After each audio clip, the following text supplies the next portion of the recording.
Boldly I approach. We live in a world where we can boldly approach the one who forgives us of our sin, and there is celebration this morning. Oh, happy day. We're going to continue on our series. Guys, let's move. Next slide, let's go. If you're lost and wandering, come stumbling in like a prodigal child. See the walls start crumbling, let the gates of glory open wide.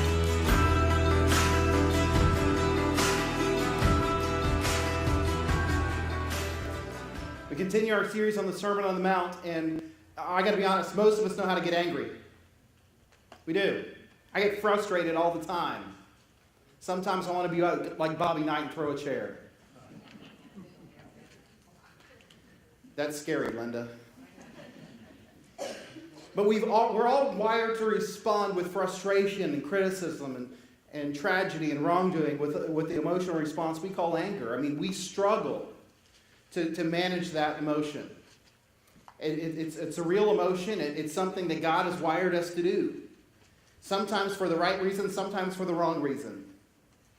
And we live in a world in which our emotions run all the time. You think about this the last month or so, just some major current events. Ferguson, Missouri. The people of Ferguson were angry about an incident that happened with a police officer. Now, I've tried to look at both sides of that. There's some things that the anger was not dealt with properly. Let's be honest. There were some bad things that happened there. We have the Ray Rice situation and the NFL's handling of it. Some are saying, well, did they know ahead of time? Did they not? Does it really matter? But we all have flare-up of anger from politicians over the ISIS or ISIL situation. We heard it this week from the president. Hey, here's our new strategy to deal with terrorism. Maybe it's not so much on outside of ourselves, but maybe it's close to home. Dealing with that coworker. You just want to bite their head off. Would you leave me alone? You're driving me nuts.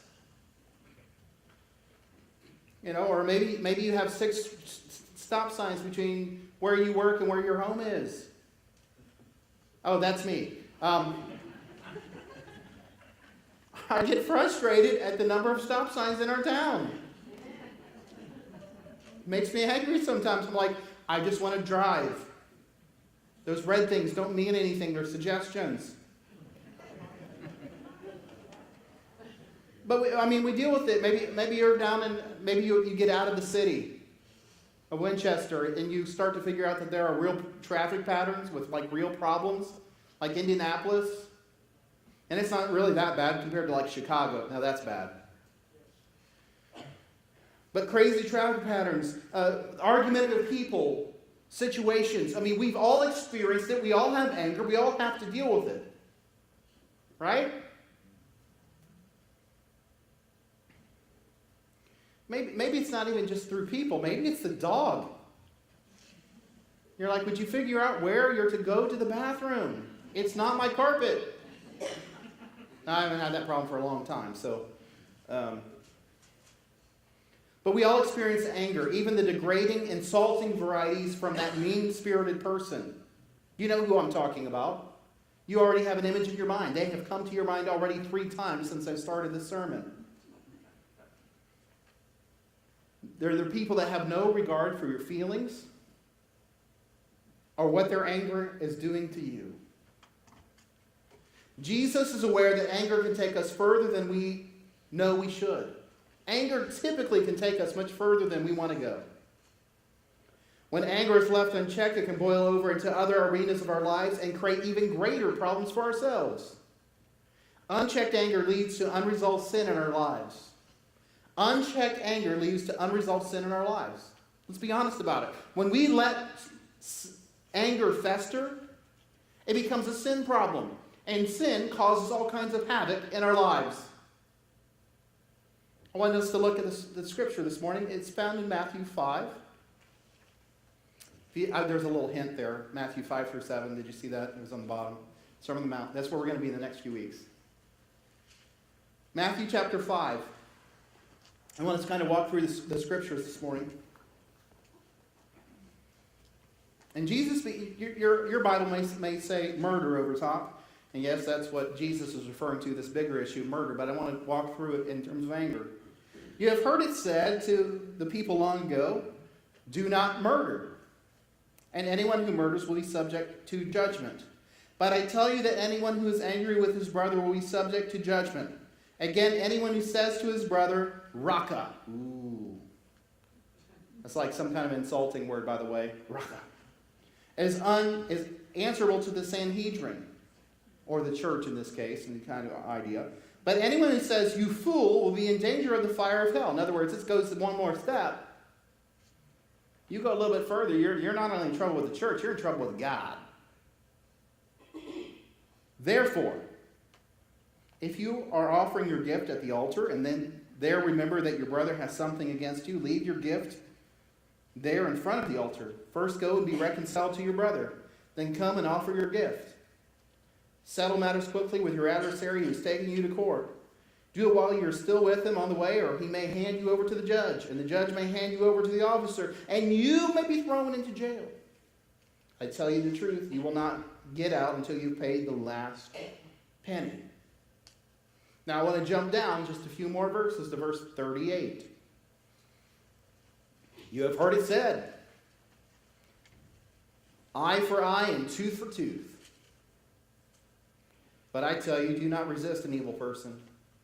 If someone strikes you on the right cheek, turn to him the other also. And if someone wants to sue you and take your tunic, let him have your cloak as well. If someone forces you to go 1 mile, go with him 2 miles. Give to the one who asks you, and do not turn away from the one who wants to borrow from you. Oh, man. Can we just not deal with this at all? Because a lot of us are thinking to myself, why did Jesus say all that? Why, Jesus? Well, the reality is this: there are some ways that we deal with anger, and some of those ways are not always good. My favorite, revenge. You get me, I get you. That's how it works. Or maybe I want to be preemptive strike, and I'm going to get you before you get me. Revenge. Harboring anger. Letting it build up. Sometimes, I find this to be at work a lot with ladies. I'm not just saying it's with ladies, because I think sometimes I deal with it this way too. Harboring anger. We just kind of be like, we pretend it's not there, but it's festering. Oh, it's boiling up. We are harboring it, and we're just going to be quiet about it until one day, the pressure cooker blows. Watch out! Grudges. Okay? They all kind of go all together, grudges. You know, there's that person that you went to elementary school with and they still remember what you did to them on the playground in 2nd grade. You're like, really? That was 60 years ago. Grow up. Grudges. We've seen it happen aggressively. You know that person. I mean, they only have one level. Fortissimo. Super loud. Yeah, I threw that out just for fun. Aggressively, and then there's the passive aggressive person, right? We see it in all different ways, but these are some of the ways that we experience anger, or how we deal with anger, right? I'm going to get you. I'm going to harbor it. I'm going to hold grudges. I'm going to deal with it aggressively or passive aggressively. Those are some of the ways in which we deal with it. So I kind of walk through some of that. The first one I want to deal with is revenge. Revenge. You got me, I'm going to get you. Brian, is it in the wrong space? Yeah.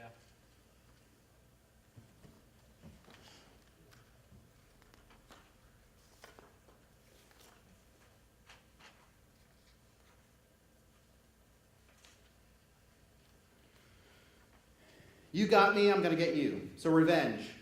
How many of us have practiced that? Okay, raise your hand, because I know most of you have at some point. You get me, I'm going to get you. Right? I will gladly return the favor. You did me wrong, I'm going to do you wrong. You cheated me, I'm going to cheat you. I mean, we play that eye for an eye thing really well sometimes. Jesus kind of told us maybe that's not the best way, right?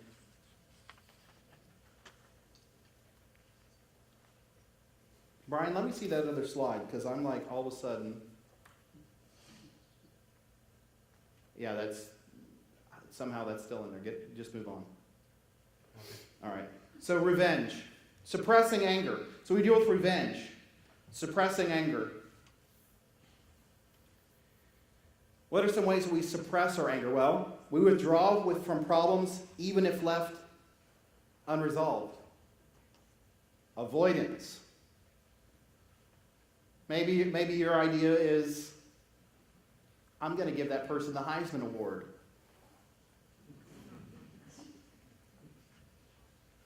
Withdrawal from problems even if left unresolved. We see that quite a bit. Avoidance. Ladies, that's called the silent treatment. Shying away from controversy. Right? We shy away from controversy. We better not talk about that. Don't worry, I've heard some of you talk about some of these things this week, so it hits home. As I'm saying these out loud, I'm like, oh man, we talked about this week with this person. And honestly, I didn't think about it until I'm standing here right now and thinking, like, oh, yeah, we had this conversation. So if you think that this is towards you, it really isn't. It just hits all of us, okay? Just hits all of us. But shying away from controversy. Playing the role of the people pleaser. There are some of us that play this part really well. Well, we just want to make everybody happy. We're dying inside. We're frustrated. We don't know how to deal with it. So we're trying to please everybody. So playing the role of the people pleaser. The other thing is this, pretending not to have resentment. Yeah, don't we play that one? Oh, it doesn't bother me. I'm okay. Liar, liar, pants on fire. Okay? Don't worry, I'm talking to myself on that one. There's times that I try to pretend that it doesn't hurt me. The reality is it does. It does. So we struggle with suppressing anger, right? Revenge, suppressing anger. The grudge holder, this is one of my favorites. Because the grudge holder sometimes is the hard one. And if you were here Wednesday night, you heard me talk about conflict. The grudge holder. This is a person who refuses to forgive even after asking for forgiveness, and possibly even going one step further and acting out forgiveness toward the other person, and the person says, I'll never forgive you. Grudge holder. I'm not going to forgive you. Okay? One of the things that you find with the grudge holder is they continue to remind you of what you did to them. Corporate history. Refuses to let go. They always remind you of your history. They always tell you your story. This is what you did to me. I'm going to remind you of it. We find it a lot of times. I see this happen in marriages. As I've talked with people over the years, a lot of times they struggle with that issue of holding grudges because they want you to remember what you did to me. And there's some deep hurt, and I'm not saying that there's not some issues to work through. But sometimes that's all. Every time you ever get in a fight, whatever that thing that happened a long time ago that's never really been resolved continues to come up, right? Always comes up again and again. Aggressive anger. Oh man, here's the one. This is my Bobby Knight. Right? They are loud. They're forceful with their communication that leaves little room for a differing opinion. I'm right, you're wrong, and shut up. Okay? They're blunt and opinionated. They're complaining and griping in nature. They are insulting and belittling. Sorry, I'm going really fast, aren't I? You're trying to take notes. I'm maybe going too fast. Maybe not. Maybe you want to move on. Insulting and belittling. You guys know what this is like. They're the people that you don't want to get into a verbal argument with because they are there to cut you down, slice you up, slice and dice you, and they are ready for the task. In fact, they look forward to that kind of interaction. They use the blaming game. They want to blame you, even though, and they're definitely not going to take any blame for themselves. It's all you. And they're always about giving unwanted advice. Right? You should have done it this way. This is how you should have done it. If you acted like me, you would have done it this way. I don't want to act like you. So we have the different revenge, suppression, aggressive. Maybe it's the passive aggressive kind of anger we confronted with. Being silent when you know that the other person wants to hear from you. Right? Procrastinating and being chronically forgetful. Which goes back to some of that avoidance kind of thing. That's just another way of talking about avoidance. Oh, I'll get to it soon. Passive aggressive typically complains about people behind their backs, but rarely face to face. And sometimes there's reasons for that. Sometimes the reason that people complain about others behind their back or rarely try to go face to face is because maybe you're dealing with that aggressive person that acts like a bully and you just don't want to deal with it. Right? I've seen that happen. I've observed that. We all have different ways in which we're going to come at this. Right? We all deal with anger. But what are some ways that God wants us to deal with anger in the right way? Well, let's get at it. How should we respond to anger? Number one, with respect. That's hard, isn't it? With respect. R-E-S-P-E-C-T.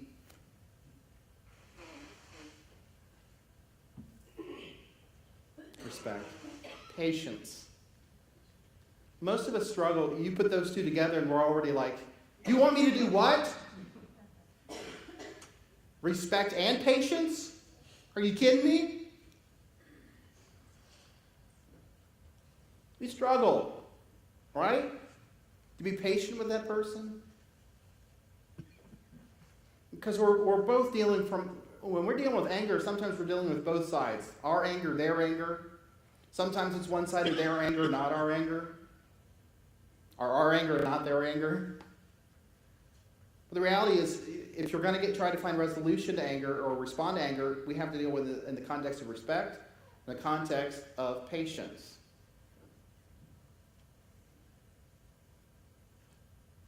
I love my friend Charlie. Charlie Addington, one time he was driving down the country and lost control of his car and ended up tearing up a guy's fence line. And this guy had just fixed his fence. He was completely angry about it. And he comes out and, he is just ready to rip Charlie's head off. And Charlie says to him, all right, well, let's not be hasty. One of my favorite Charlie Addington stories. But the reality is he's starting to say, look, let's slow it down. Let's try to assess this. Number one, I didn't mean to do this. I know it's an inconvenience, but let's try to work this out. Patience. Self-restraint. There are times that when we're dealing with anger, we just want to let them have it. We want to speak a piece of our mind. But you know what? If we're doing things the God way, there's times that God will tell you to shut your mouth, to zip your lips, to bite your tongue.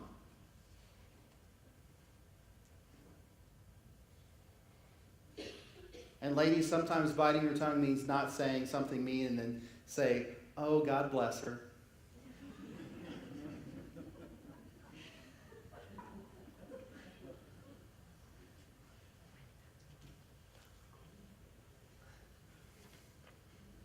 Self-restraint. Attempt at understanding. Sometimes the reality is that it's just a misunderstanding. Sometimes anger flares up because we are misunderstanding or misreading somebody else. Especially in the context of we really didn't mean to do something to them, but it's been understood and perceived that way. Sometimes we get blamed for things that really we didn't do at all. Don't you love those kind of places where you're being blamed for something and you're like, I didn't do anything about that. But you're being blamed for it. It happens. So try to attempt to understand, why are you mad at me? Well, I'm really sorry you're mad at me because there's no truth in that. There's no basis of truth in that. And here's why. Sometimes that doesn't go very far, but if you can say, I understand how you feel. Here's why, I don't know why it's been perceived this way. I've never said anything that way, but we have those kind of moments. So respect, patience, self-restraint, attempted understanding. All right, you guys ready? Got your seatbelts on for this next one? Love. Love. It's hard to love that person that wants to bite your head off. It's hard to deal with the person that you're just in a lot of conflict with, to love them. But if we listen to Jesus and what he's asking of us, is that we love them through it. It's hard, because sometimes love, the only way you can show love is by praying for them. Because you're like, God, you've already thrown up your hands and said, God, I don't know what to do. God, only you can help them. And you're being honest. We've been there. But the more that we try to practice the God kinds of ways of dealing with anger, the better that we are, and the better that we deal with our fellow human being. It's work. It's work. It's hard. Here's a really good one for you. Responding with joy. Respond with joy. Now, I'm not talking about happiness, okay? Respond with joy. When you've worked through all these things, you're saying, you know what? I've done all I can. I prayed for you. I've worked through it. I've come to a place where maybe you know that you can't come to resolution. But you've done everything you can to deal with the situation best you can. And so you need to respond with joy. In other words, you're saying something like this: blessed are you when people insult you, persecute you, and falsely say all kinds of things against you because of me, referring to Jesus. This is from the end of the Beatitudes, Matthew 5:11-12. Rejoice and be glad, because great is your reward in heaven. For in the same way they persecuted the prophets who were before you. And how should we deal with anger? Well, quickly. And this is a hard one, especially when you've been hurt deeply, especially when you respond passive-aggressively, or you have that grudge holder mentality. It's hard for us to go there, isn't it? Think about it. It's hard for us to go there. But the more that we deal with things the way God would want us to deal with things, the better off we're going to be, and the better off we're going to be between our brother and sister. So what's the big deal? It's this. Unchecked anger leads to unresolved sin. Checked anger leads to the resolution of anger. Now, I'm not saying that it's resolved in the sense that it's all pretty and packaged up. Because sometimes that doesn't happen. But the resolution of anger says that I am doing everything I can with God to help me and guide me, so that I'm not letting anything harbor inside of me. Because we see it happen. And it's not just outside the church, we also have seen it inside the church, where individuals let that anger build up and build up and build up to the point that they cross the line. And we're not just talking about angry. We're talking about the next step, murder. Right? So Jesus is saying, hey, look, let's deal with what's going to lead to that. The issue is, do not murder. But I'm saying to you, do not deal with your anger more effectively. Deal with how you're going to deal with revenge, and how you're going to deal with all these kind of an eye for an eye, a tooth for a tooth. Look, let's take it back. So that if you cross the line, you've got some grace. See, Jesus is trying to build in grace for us. But if we don't take the warning signs of grace and we don't hear God saying, slow it down, back it up, eventually we're barreling down and we're going to step over that line and it will happen faster than we want it to. And once you've crossed that line, that sin line, there is no turning back sometimes. Especially in this area of murder. Right? It's not just about God's rules. We as a society have rules about murder. You kill somebody, there's going to be a consequence. At the very minimum, some jail time. Quite possibly, death sentence. And in certain nations, and it's immediate. You kill somebody, they take care of you. So the point is, Jesus is saying, look, I want to help you to manage your life better so that you can be in the right place. So the question that we have to ask this morning is, what do you need to do? See, all of us deal with anger. There's not one person in this room that does not have to deal with anger. I don't care if you're 2 or 92. We all have anger issues. Jesus is trying to help us with our anger management and the resolution of anger so that we can work better between us and also with God. See, when you're at peace with God, you're at peace with others a lot quicker. That if you got something happening over here, it's really hard to have peace with God.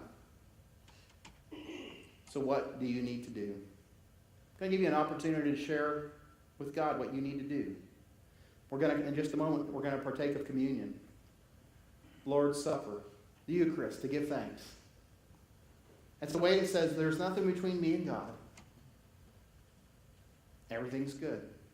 It also reflects the fact that we're remembering the God who died in our place and saying, in celebration, I remember Jesus and his death on the cross. How he's taken me from death unto life. But I want to make sure that you're in the right place with God this morning. So I'm going to give you an opportunity.